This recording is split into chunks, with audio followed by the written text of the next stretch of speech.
오늘 하나님 말씀 창세기 1장 27절부터 31절 말씀입니다. 그때 이제 실제로 사람을 창조하시는 것이죠. 여섯째 날. 하나님이 첫째 날부터 여섯째 날까지 이제 창조를 하세요. 태초에 하나님께서 천지를 창조하신 후에 땅이 혼돈하고 공허했습니다. 근데 혼돈하고 공허한 것을 하나님께서 첫째 날부터 여섯째 날까지 창조를 하시면서 이제 이 혼돈과 공허가 다 사라지고 보시기에 좋았더라 하는 거예요. 땅에 혼돈이 없어요. 공허도 없어요. 그리고 하나님이 창조하신 세상 속에서는 이 세상 속에서는 하나님을 대항하는 악이 없어요. 그러니까 이 세상이 얼마나 대단한 세상이냐, 그걸 한마디로 요약해서 보시기에 좋았더라 이렇게 말씀하시는 거예요. 그래서 창조하고 나셔서 보면 늘 보시기에 좋았더라 이렇게 얘기하시잖아요. 그리고 그 창조의 최고의 정점이 바로 인간을 창조하신 것입니다. 인간을 창조하시는데 27절 보면 하나님이 자기 형상 곧 하나님의 형상대로 사람을 창조하시되 남자와 여자를 창조하시고 하나님이 그들에게 복을 주시며 하나님이 그들에게 이르시되 생육하고 번성하여 땅에 충만하라, 땅을 정복하라, 바다의 물고기와 하늘의 새와 땅에 움직이는 모든 생물을 다스리라 하시니라. 이제 여기서 어려운 말이 형상이라고 그랬잖아요. 이거에 대한 이제 이해와 느낌을 어느 정도 가지셔야 돼요. 이 형상, 하나님의 형상, 우리 신약에서는 그리스도의 형상이라는 말이 나오고 있어요. 우리가 부활하고 난 다음에는 그리스도의 형상을 본받아서 우리가 어떻게 됩니까? 영원 불멸의 육체를 우리가 덧입게 됩니다. 그러니까 그런 것들이에요. 바로 형상이라는 게 겉의 모습이 아니라 그 본질이나 지닌 속성 같은 것들이 있죠. 그런 것들을 이제 이야기하는 것입니다. 여기에서 이제 하나님의 형상을 우리가 닮았기 때문에 모든 인간은 영예와 존중을 받아야 되는 거예요. 인권이 여기서 나오는 거예요. 임하고 다입니다. 하나님의 형상을 따라서 지어졌기 때문에 그것은 굉장히 귀한 거예요. 하나님의 온천에서 가장 유일하신 분이시잖아요. 근데 짐승은 그렇지가 않다 이 말이에요. 하나님의 형상을 따라 지어진 게 아니에요. 여기에서 분명하게 차이가 있는 거예요. 그래서 하나님이 우리에게 주신 복, 그것은 생육하고 번성하여 땅에 충만하라 이런 거였죠. 그리고 하나님의 형상을 닮았기 때문에 우리가 땅을 정복하고 모든 생물을 다스리는 거예요. 여러분 여기서 정복하라는 게 세상의 정복자의 그 모습을 떠올리면 안 돼요. 악이 없다고 그랬잖아요. 정복자가 피정복자들을 탈취하고 억압하고 통제하면서 수단과 도구로 사용하는 것, 자기와 동등하게 여기지 아니하는 것, 이런 게 이제 세상에 타락한 이후에 악한 모습이에요. 그러나 여기에 정복하라는 말은 그 다음에 나오는 말이 있잖아요. 다스리라는 말하고 같은 거예요.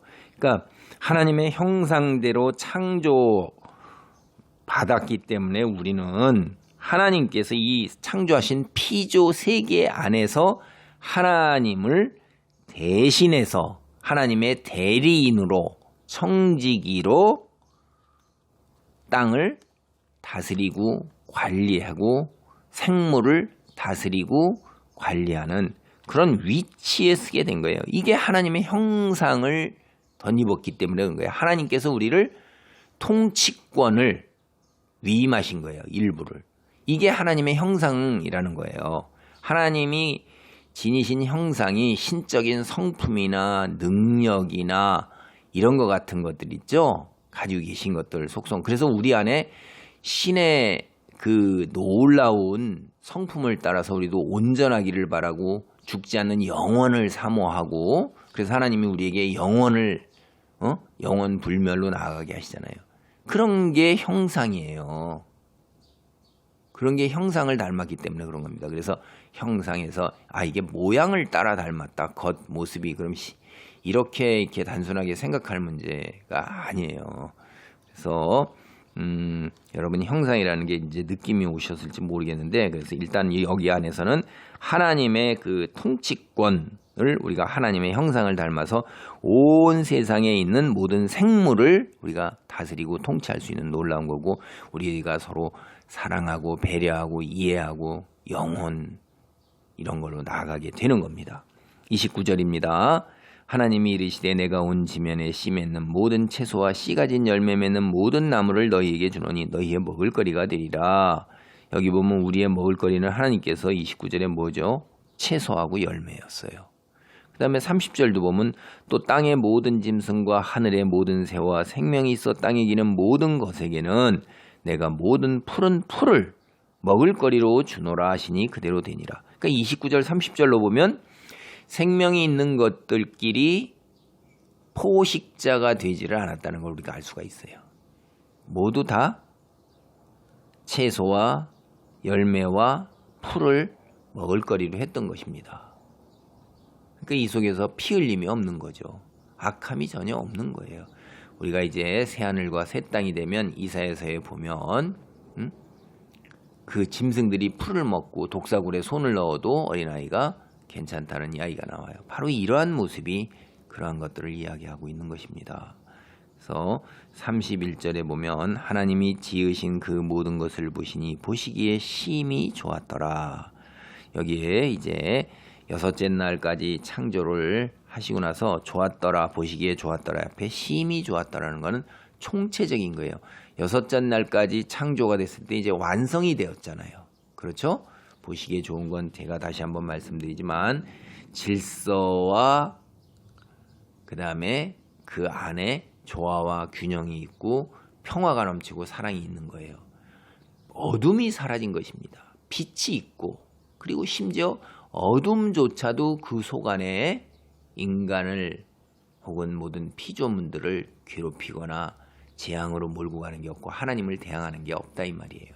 그게 보시기에 좋았더라 하시는 그 말씀인 것입니다. 이것을 우리가 타락함으로 인해서 영적 타락 가져온 것으로 인해서 우리의 죄악된 세상이 돼요. 그래서 하나님께서 싹 다 밀어버리시고 새하늘과 새 땅으로 이 살고 있는 지구 자체 체질을 다 풀어버려서 새로 창조하신단 말이에요. 그리고 어둠의 세력들, 우리를 부추기고 우리의 어둠의 죄악으로 몰고 가는 그런 악한 영적 세력을 무저갱에 가두시고, 그 다음에 우리는 완전히 예수 그리스도의 속죄 보혈의 피로 죄가 온전히 다 가려져서 이제 죄성이 더 이상 없게 되는 거예요. 새하늘과 새 땅에서는. 그러면 원래의 창조가 회복되는 것입니다. 하나님께서 이렇게 놀라운 계획을 가지고 계신 것을 성경을 통해서 우리에게 일러주시는 거예요. 말씀을 깨닫고 은혜 안에 머무시기 바랍니다. 기도하겠습니다. 하나님 감사합니다. 하나님의 형상이 곧 겉의 인간의 모습이 아니라 하나님이 지으신 그 성품과 속성과 이런 놀라운 능력인 것을 봅니다. 그래서 우리가 이 온 세상의 만물의 영장으로 하나님께서 우리에게 대리인으로 세우시고 통치를 할 수 있도록, 관리를 할 수 있도록 청지기의 직분을 주신 것 아버지 깨닫습니다. 하나님 보시기에 심히 좋았더라는 온전한 모습을 가족 안에서, 교회 안에서 이루어나갈 수 있도록 성령이 역사하시고 천군과 천사로 보호하여 주옵소서. 예수님의 이름으로 기도합니다. 아멘.